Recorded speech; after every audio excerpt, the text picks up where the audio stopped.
I said I'd do a video on kind of my system for playing a Paladin. I'm hoping you'll listen to what I say and take the good and mold it into your own system, something that works for you. I mean, everybody plays this game a little bit differently, but the important thing I think you can take out of here is try and find a way to really bring to bear all the abilities of a Paladin. So let's start with the process.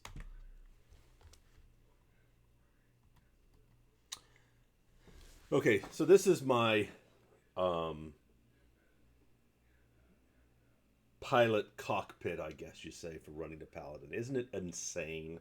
The game has changed so much, and I know it really disappoints a lot of people who prefer a much simpler approach. And of course, you go to the TLP servers, you go to some of the alternatives.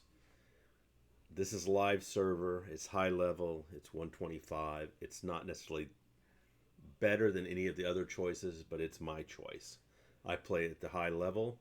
I try and get as much as I can from a class. A lot of times I'm not doing it, but let's dive in. The first thing you'll see is the upper left-hand corner, as it states in the slide, is there's this red text, you are unable to restore the corpse to life. There's some blue text. So what I have done is I've created a window which has the melee warnings, and then it has crits and some heals. The purpose of filtering crits and heals there along with the melee warnings is I find if I just do melee warnings, I end up with red text that is static and I don't realize what's going on. But if I have this constant spam of white noise, then whenever the red pops up, it alerts me. Oh my gosh, I'm too far from the mob. I'm not facing the mob. If you're doing Heroes Are Forged and you're going after the leech and he is teleporting, and every time he teleports, well, I have learned to start spinning instantly because I know I'm not going to be facing the leech. I'm going to find the leech as quickly as possible. And again, I'm usually playing the tank. The tank gets summoned. It's a lot easier than those who have to chase the leech. So that's my visual warning window that tells me when I'm a little too far. And with some of these mobs and their hitboxes and stuff, it's easy to be too far away. So now let's move into the specifics. I use the combat abilities windows for these disciplines, and I only use the combat abilities windows for these disciplines. By that I mean I haven't hotkeyed them or created a social for them. I have to manually go up there and trigger them with my my mouse, with one exception, deflection discipline, and I'll show you that exception later. But basically, so I'm looking here, I've got my 4 DPS disciplines, I've got my 4 defensive disciplines. I know when they're down, I know when they're up, I try and use them. Either I'm trying to do extra DPS, or I'm trying to do extra defense. I'm always going to have something that I'm going to pop down. There may be times when there's nothing going on because either I've used all of these or I'm in kind of a pause where I'm waiting tactically. What do I need to do in this next instance? As I'm going through a mission like Heroes Are Forged, I am very aware of what steps and what mobs we need to move through expeditiously and what steps or what mobs we can kind of slow down and do a controlled DPS burn. Because the groups I'm grouping with were not raid groups. We're not doing 12 to 15 million DPS, which would allow you to ignore all of the various requirements for a mission and just DPS them down. Which, when Heroes Are Forged first came out, I don't know if it's still that way, you certainly, if you were a really hot DPS raid group, you could do this mission in under a minute, where it's always been my bête noire. It's been a difficult mission to get groups through. And as I gain more power and work with different classes, I've gotten better at it. But as I said, Pure Forge, Holy Forge, Blunted Blade, Righteous Discipline. Now, Blunted Blade and Righteous Discipline are enemies. They're antagonistic. You can't have one and the other at the same time. So I will do Blunted Blade. When Blunted Blade fades, I usually trigger Righteous Discipline, whatever I have up, because I just want to use it for a little extra DPS. As I said, Deflection Discipline, that's a long it takes a long time to refresh. And so what happens is a lot of people just don't use it. And I try and be more aware of when there's an appropriate opportunity to use it, and just accept that it might be down later on if I need it. But certainly for, you're going all out, you're trying to really push the capabilities of your Paladin, be aware of Deflection Discipline, use it. Use all your disciplines, push them, use them, have them down. So the first hotbar, melee attack, is just up there as to be a visual signal that I am in fact attacking. Why is that? Because sometimes there's lag or mobs, and for some reason when I hit my number pad 1 key, which is my attack key, it doesn't trigger attack. It should, but it doesn't. And I want to be aware of that. So if that's not down, it tells me hit 1 again. I put in attack also in my spam bar. And then I have a way to turn off attack, and it's the only way I turn off attack. Breather. Again, I'm not pressing breather up there. I use breather in my attack hotkey and perhaps some other places. And the reason I do that is before you can't use breather when you're in combat. But if you're about to go into combat, you can trigger breather if your endurance is down. This is a nice way for me to trigger it without ever thinking about it. Res 'em up, that is my in-combat res. Using my Staff of Forbidden Rites. I highly recommend that any druid, shaman, cleric, maybe, and paladin get that little ticket. It's very nice. I use it as combat reses. Well, that's going to be too often because people die. And I have a list of my favorite people and put them in order. Baroshadi is a mage. I know that when I res him, he is going to instantly do his best to get back in the mission or figure out whatever has to be done. He's smart. He's sharp. He's a great player.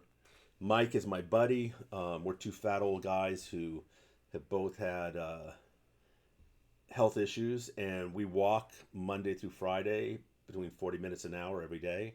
So he's a priority, even though he is perhaps my friend who is most likely to stumble into a name or accidentally aggro surrounding mobs. Shadowy guy is Kevin. He plays a warrior. He is Baroshadi's real-life brother, and he is another skilled player in his own way. So that's my res 'em up social thing. You can also just target a corpse and hit that, and it will res 'em up, which is nice. Leap of Faith. I have a little fun with that, I'll admit. That's your leap past see invis mobs, etc. I also have it alt activate Speed of the Savior.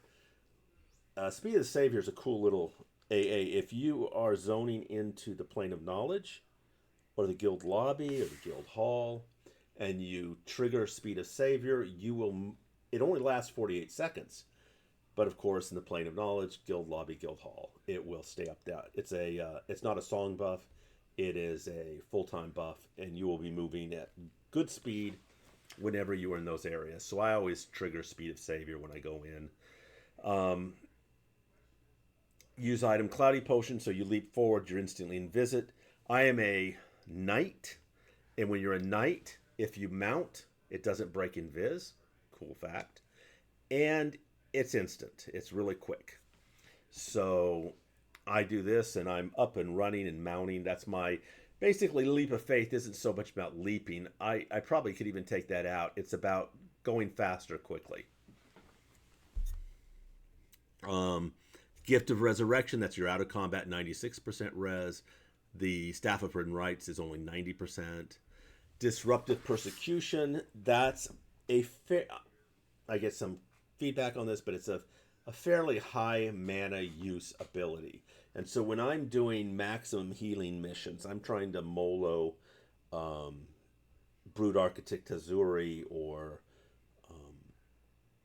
Heroes Are Forged, I'm not going to be using that mission. Mana is precious. Now, a lot of times in group missions, even pulling fairly fast, you find yourself at full mana all the time. If that's happening, then pop that into your spam bar and replace Force of Disruption.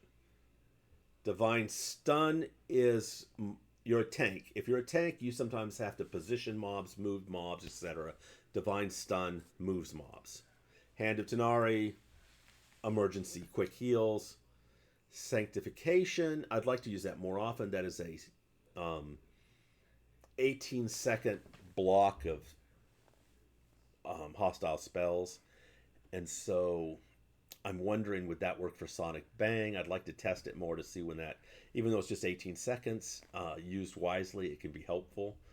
And then I've got Blessing of Purification, Radiant Cure, all my cures put together. So that's the first hot bar. I'm going over this fairly quickly because I know there's a lot to cover. Next, this is Bandolier Sword and Shield. Bandolier two-handed. Bandolier, the Divine Invulnerability Procking Hammer. Don't use that too often. Every now and then I use it as a toy or do something fun. Or I just trigger it and run through a zone to get to the zone out.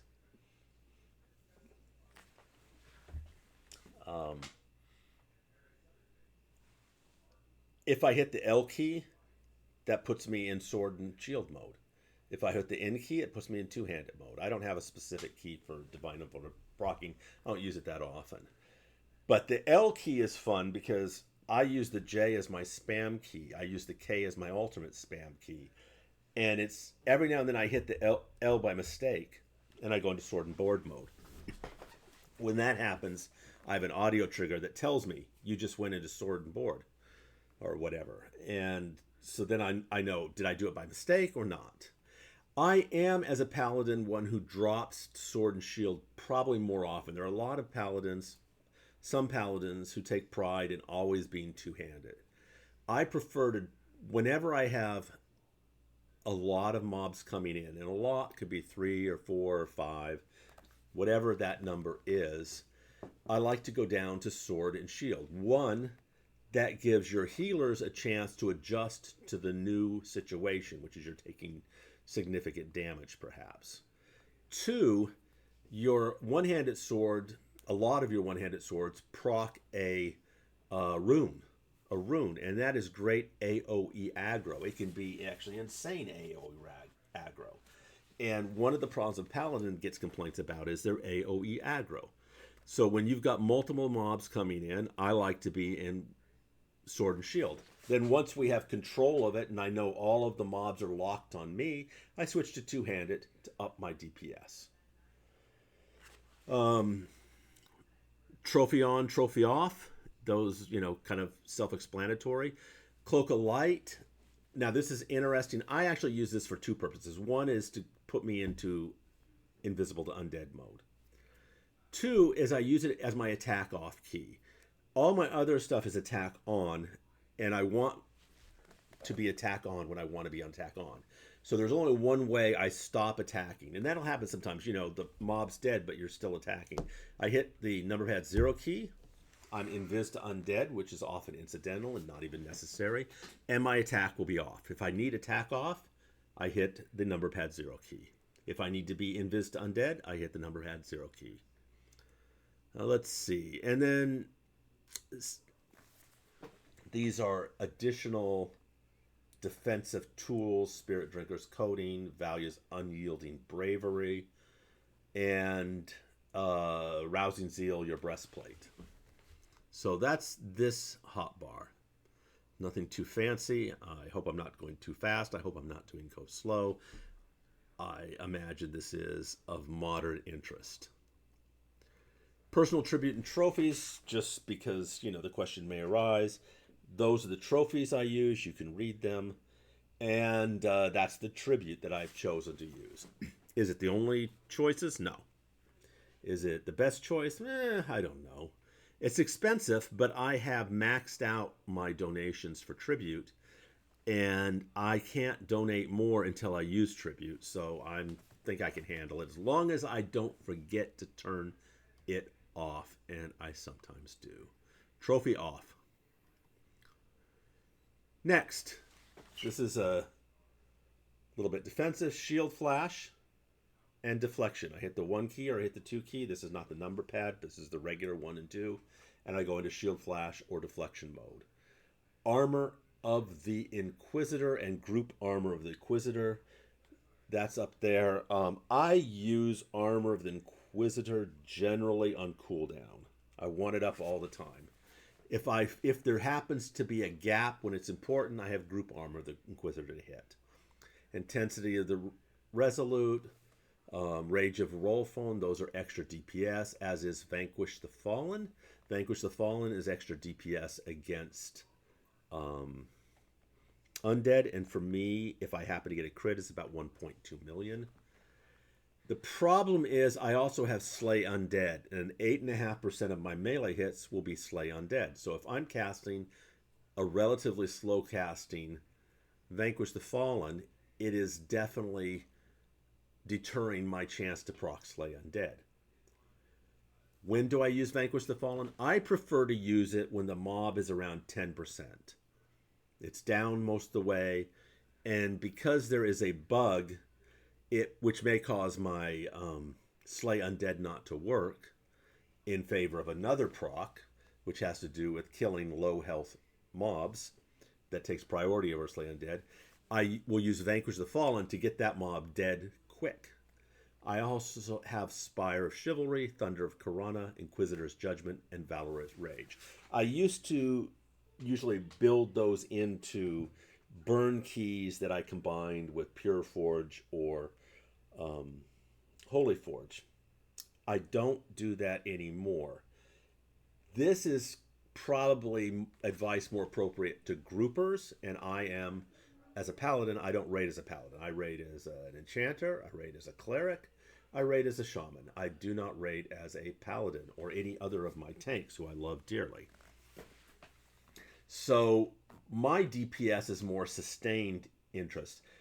With those burn keys, I sometimes was not aware of when these keys popped up. I didn't use them on cooldown. Now I tend to have those just spread out, and I trigger them when I need to trigger them. And this is 1, 2, 3, 4, 5, 6, 7, 8, 9, 10. And so I can trigger these separately, with numbers or by the mouse padding. You see my tag key has use item, Staff of Viral Flux. There are other tags that you can use. Audacity, honor, whatever you want to use as a tag. But sometimes I just want to tag a mob. A lot of times I'll be fighting 2 mobs and I see a mob just over there and I'm like, yeah, let's bring you to the party. And I'll just flick over. I'll hit the G key, which moves me up and down the X target window, or I'll have a NPC target and I'll just target that, tag it, and then go back to attacking my targets that I'm hitting. Let's see. So you see how I do Disc Breather first for deflection, and I do Disc Breather first for shield flash. Again, that's if I'm not in combat and I'm low endurance. I don't have to think about it. It gets used, then it goes into the combat status. I don't know. Maybe it works, maybe it doesn't. It works for me. Next, we move to number pad 1, 2, 3, 4, 5, 6, 7, 8, 9, etc. And we have my attack key that I've talked about. Again, Disc Breather. Xtar 1, I sometimes take that out. I sometimes leave it in.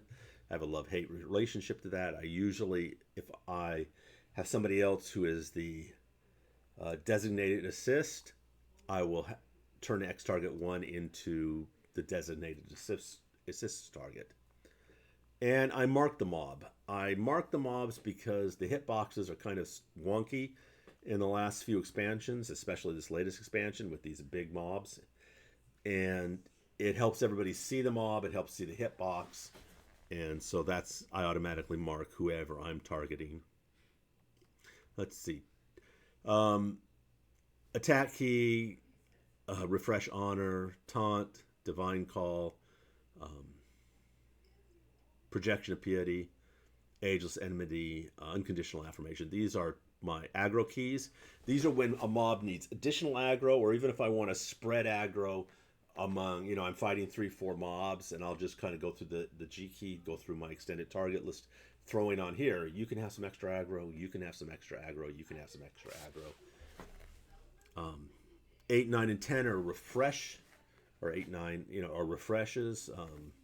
Paradoxal, Fern, and temporary hit points. Balefire Burst, of course, is my get out of jail card. I'll use that. Usually not when I'm playing because, you go down with the ship. But if I'm running through a zone or something, it's nice to drop that aggro. This is my spam bar. It changes depending on what spell loadout I have. I've got Gird up front. That breaks a rule that until now I've always followed, which is to put the spells before the AAs. But Gird, I want to go off. I was having trouble. It wasn't always going off when I wanted to go off. I moved it up. I don't have that trouble anymore. Steel, that pops up every 2 minutes. I want that on cooldown. Every time it pops, I want to put it down. That's one of my top 3 heals generally. Valiant Deflection, another top 3 heal. Protection, another top 3 heal. Those up front. And again, they're probably top 3 heals because I have them moved forward. Then I've got a couple bursts. And I have my heal over time stun. And the reason I use my heal over time stun is when I am grouped with a cleric mercenary. In other words, I don't have a shaman or a druid or a cleric in the group healing me and using their own heal over time. If that's up, I unblock Elixir, and I won't use my heal over time because it'll be overwritten by the healer's heal over time. The problem with the cleric merc is, while technically their heals do more than mine, in other words, their elixir is 18,000 every 6 seconds, and my stun heal over time is only 14,000 every 6 seconds. I have AAs that the cleric mercenary does not, and so I actually average about 24,000 per tick. So in that situation, it's better to use your heal over time if you're working with an actual healer, a PC healer they will have the AAs only through auto grant, and so you will want to not block their heal over time. Got my multi, which would be Bane, attack on. I told you I put that everywhere because sometimes things aren't attacking. I'm just trying. If I'm hitting my spam key, I want to be attacking. Armor of the Inquisitor, I use it on cooldown. Divine Call, whatever I'm attacking, that's a little extra aggro. Sometimes I take that out if there's specific instances where I don't want that. But generally, I'm trying to make playing a Paladin smooth. Got my epic. And let's see. Okay, so I told you the J's are my spam bar. K is, right now it's burst heal, but it might be other or whatever. I might put stuns there. I might put quick heals. Whatever I want to put. I almost always have as the first slot on that K key is a Petition for Honor. So I can refresh that. I use it to refresh Petition for Honor. But if I hit it twice, it's going to go with whatever I've chosen to put there, whether it's stuns or fast heals, etc. Now we're moving over to the other side of my airplane cockpit. So we already covered this. We're going over to all these guys. They're less interesting. Shackle, that's root. Very helpful. It's helpful to split mobs. You want just 2 mobs and not 3. Root 1. If there's two mobs and you just want one, root one. If you're on one of those weird missions where root is a bane, you could target that mob and root that mob. Quick, easy. I use it every now and then. Speed of the Savior. As I said, the main useful use for Speed of the Savior is anytime I zone into one of those Plane of Knowledge, Guild Lobby, etc. I hit that and I have permanent haste. When speed. I won't say haste, speed. Hide Corpse, summon tribute. This is just administrative stuff. All my teleports. Group heal. Okay, WASD. We all know what those keys are for. Moving left, moving right, moving forward, moving back. I've repurposed them. It's blasphemy, but you know what? I really only play EverQuest. I've played other games, but I've never been a WASD. I usually use mouse and stuff. I'm past the point where I use WASD. So I've turned this into my group heal line. W is gonna, if I hit W, it's gonna cast my Reciprocal Force. That's a group heal. If that's down, it's gonna cast Aurora of Realizing, which is another group heal. And so those are up. Then I've got E, R, A, W, A, Reflexive Resolution, another group heal, does some damage. Hand of Piety, another group heal, Gift of Life. WASD, I can click those. Those will be like my left hand. Later on, you're going to see I also have E and F as personal heals, like lay on hands, etc. On my right hand, I'm doing J, K, L, N, OP, left is Z. I'll tell you about those in a moment. So invite key, I like to minimize doing things over and over and over if I can do it. So this is my invite key. Mark 1, Mark 2, Mark 3, I do a lot of marking. I'll put Mark 2 and I'll say, okay, that's your off-tank mob, whatever. Or you need to kite that away from here so we can deal with this issue. It's just a quick and easy way. Got my Anguish Shield, which probably no reason to click it. I don't really feel like the heals at this date are worth it. But I like to click things, and so if I don't have anything else to click, I'll just click that. Got my Rabbit. Got my Dark Elf Mast, my Shrink Ring. So I talked about E and F, Lay on Hand, and Mars Gift. Those are some additional heals that I can do manually. Force Rejuve, if I've got my Angst and Culpability. These are quick emergency heals, like get down to 10%. I might click one of those. Or if I've got it programmed to burst heal, I hit the K extra.